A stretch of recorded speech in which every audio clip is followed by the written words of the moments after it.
Good morning, my Real News Midday TV family. Thank you so much for tuning in this morning for another news update for Wednesday, September 10, 2025, and I'm wishing for everyone a wonderful and a productive day.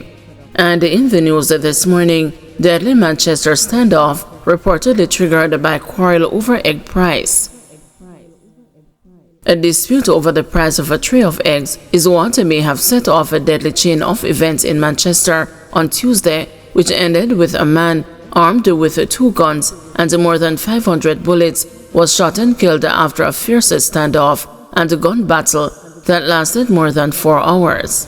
When the smoke cleared, an Omni multi-caliber 5.56 rifle, a Beretta 9mm pistol, and more than 500 assorted rounds of ammunition were found inside the Mandeville apartment where the gunman was holed up, the police commander for the parish, Superintendent Kerry Duncan, disclosed. The Omni rifle is capable of firing different assorted rounds of ammunition, said Assistant Commissioner of Police Calvin Allen, head of the Police Area 3. Allen said Bernard's killing was the result of a simple quarrel. Combs also seized several magazines, including high-capacity drum magazines for the rifle and an extended magazine for the pistol. He fired close to 100 rounds after us, Duncan told the news, making reference to members of the police SWAT unit, the counter-terrorism and the organized crime division, the fugitive apprehension team, and the Jamaica Defense Force who were part of the operation.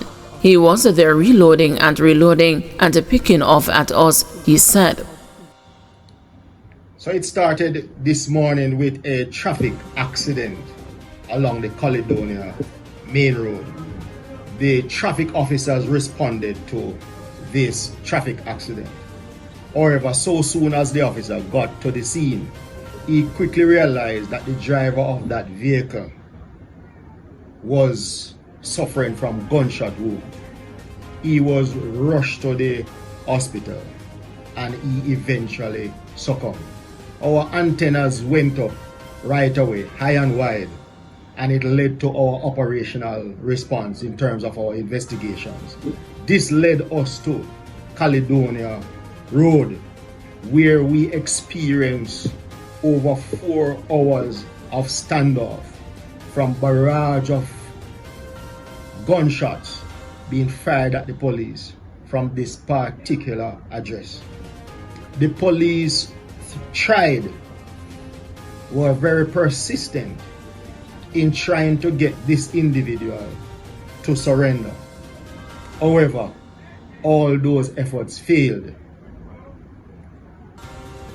The building was subsequently breached, and the police, these joint efforts between the JCF and our counterparts of the military, led to them entering the building, conducting the search, and found the suspect injured. He was taken to the hospital and we learned that he eventually succumbed to his injuries. A multi-caliber Omni hybrid rifle capable of firing all different sorts of ammunition was recovered, as also 1 Beretta pistol with an extended magazine. We are still counting, but so far over 450 assorted rounds were taken from the premises. Our investigation continues, but I must place on record the tremendous work and leadership on the ground led by Divisional Officer Superintendent Kerry Duncan, and was ably supported by our Area Ops Officer, Acting SSP White, and the coordination from the teams from Area 3 and the teams from Kingston led to us displaying JCF high standard of professionalism and response in breaching that building and in making that situation return to some level of normalcy. Our investigation continues. What do you have on this gentleman? Who was he really? We are still following some information that has come to light, one of which is that he was deported, but we are following some additional information in that area. What connection, if any, so far between the traffic incident and this standoff? So we are learning that the situation started from a simple quarrel, and it is from there that he decided to take the action that he did, and which led to the situation that unfolded throughout today. What is the action and the operations of the police saying to the people of Manchester this morning in terms of the successful execution of the situation? We continue to speak of the JCF. You have seen us in action throughout 2025 and before, and you're seeing where we are now in terms of our crime figures.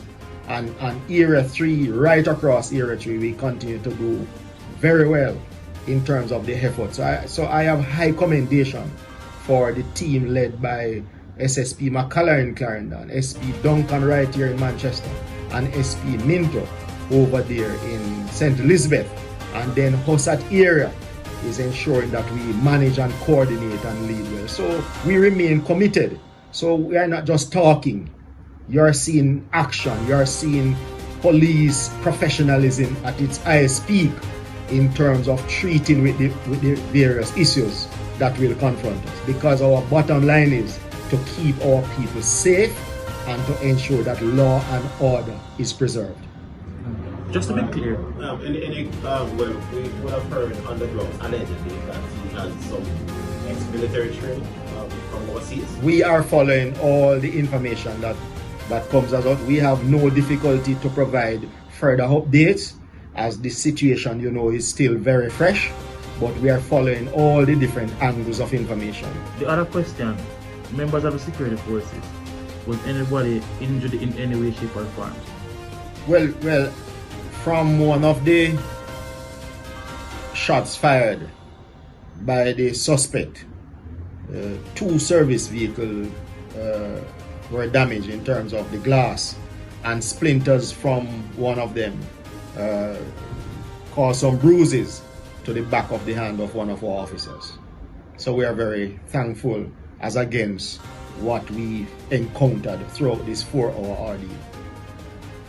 You had quite a number of persons, the police, military on hand. Will just remind us of the teams that were involved. We saw SWAT, we saw specialized operations. So the teams that were involved include the specialized operations, and they came in, as you could see, with the various high-tech equipment that we have that is able to treat with any situation that confronts us.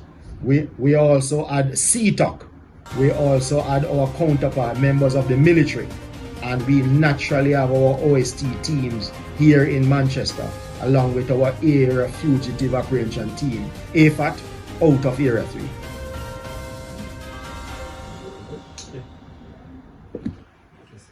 Technology in the execution of this operation. And we have you asked that one, because we ensured, just like how you continue to hear our commissioner speaking, and he's a man who believes in technology.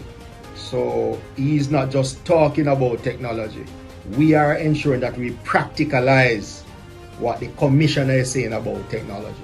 So our drone support was in full mode at that particular location. And so that aerial picture and that high in the sky view, we had that on display today. And naturally, it assisted in whatever we did. Police seeking 2 persons of interest in St. Catherine. The St. Catherine North Police are seeking the public's assistance to locate 2 men who have been listed as persons of interest in an ongoing investigation. One of the men, Orville Roach, otherwise called Jermaine Banton Sushi, Bob or Pops, is of a Huckleby address in Spanish Town, St. Catherine. The police say he frequents Mansfield Avenue and Homestead in St. Catherine. The second man is Romeo O'Connor, otherwise called Tucker, a taxi operator of Church Bend, Old Harbor in St. Catherine. Anyone with information on the whereabouts of Orville Roach or Romeo O'Connor is urged to contact the Spanish Town Police at 876-984-2305, Police 119 emergency number, or the nearest police station. 2 St. Elizabeth men facing ganja charges offered a bail. 2 St. Elizabeth men accused of attempting to smuggle ganja were on Tuesday offered bail in the sum of $900,000. Robin Ebanks and Robin Lindo were arrested by the U.S. Coast Guard and handed over to the Jamaica Defense Force last month. They are charged with possession of dealing in, trafficking, and attempting to export ganja. Allegations are that U.S. Coast Guard pursued several men who they said had discarded several bags of drugs. Mr. Lindo and Mr. Ebanks were subsequently arrested. During the bail application on Tuesday in the Port Antonio Parish Court, their attorney, Deandra Buchanan, questioned the jurisdiction in which his clients were detained. Mr. Buchanan argued that the U.S. Coast Guard had no interest in the men, given the fact that they kept them in custody for a week before handing them over to the JDF. Mr. Buchanan told the court that Mr. Lindo and Mr. Ebanks were fishing when they stumbled upon the incident. They are also represented by attorney John Jacobs. The men were subsequently offered a bail with 1 or 2 sureties. They are to report to the police 3 days per week as part of their bail conditions. Woman allegedly beaten by hairdresser left with a broken leg. A court date is being finalized for 21-year-old Rashida Johnson, a hairdresser of Farm District, Bluefields in Westmoreland, for allegedly beating a woman, leaving her with a broken leg in her community last Friday. Johnson is charged with assault occasioning grievous bodily harm. Reports from the Bluefields police are that at 6:59 p.m., Johnson and the woman were involved in an argument which became physical. During the fracas, Johnson reportedly used her hands to hit the woman all over her body before escaping on foot in the area. The woman later complained of severe pain in her left leg and was assisted to the hospital. She later discovered that her leg was broken and a report was made to the police. On Sunday, Johnson was pointed out to the police and was subsequently charged based on the complainant's statement. Guys, thanks for watching. Please join us this afternoon at 2 p.m. for another news update.